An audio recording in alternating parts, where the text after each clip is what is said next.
सक्रिय रही घूर्णिबलय भीषण वर्षा नहीं 8टी जिला को अलर्ट जारी कला पाणीपाग विभाग। पवनर बेग रहिबो 50 किलोमीटर। छत्तीसगढ़ और आखपाख अंचल समुद्र पतन ठारू 0.9 किलोमीटर उपर रही एक घूर्णिबलय जार प्रभाव राज्य भारी वर्षा हेबा नहीं पाणीपाग विभाग सतर्कता जारी करछि। तो आसंतु आज आम यही अपडेट विषय जानिबा ए वीडियो माध्यम तेणु वीडियो को आरंभ करने पूर्व आपण समस्त को अनुरोध जो माने एपर्यंत आम चैनल को सब्सक्राइब करना आपण माने एबे ही आम चैनल को सब्सक्राइब कर दिंतु आ ए वीडियो को बहुत मात्रा लाइक शेयर और कमेंट कर दिंतु। तेबे चलतु डेरी न करके आज वीडियो को आरंभ करबा। एही पाणीपाग जोगु राज्य रे आगामी सप्ताहक जाए अपराह्न और संध्या समय हालुकारु मध्यम वर्षा वज्रपात एवं 30 रु 50 किलोमीटर घंटा प्रति बेगर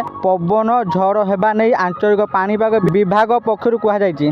आंचलिक पाणीपाग केन्द्र निर्देशक मनोरमा महांती कहिसेंति जे राज्य रे गत 24 घंटा टिटिलागढ़ सर्वाधिक तापमात्रा 39.5 डिग्री सेल्सियस रेकर्ड होइछि। एहा सह मोट 13 सहर रे तापमात्रा 35 डिग्री ऊपर रहिछि। गुरुवार राज्यर उत्तरांचल कालबैशाखी सह वर्षा नहीं सतर्कता जारी होइछि। मुख्यतः मयूरभंज केन्दुझर बालेश्वर भद्रक जाजपुर और केन्द्रापड़ा कटक जगतसिंहपुर जिला को सतर्कता जारी होइछि। शुक्रवार दिन रायगड़ा कोरापुट मालकानगिरी पुरी खोर्धा नयागढ़ गंजाम और गजपति जिला को कालबैशाखी नहीं येलो अलर्ट जारी होइछि। शनिवार दिन बालेश्वर भद्रक जाजपुर केन्द्रापड़ा कटक जगतसिंहपुर केन्दुझर मयूरभंज जिला को येलो अलर्ट जारी होइछि। वर्षा समय घंटा प्रति 30 रु 50 किलोमीटर बेगर पवन बहिबा सह बिजुली घड़घड़ी हेबो।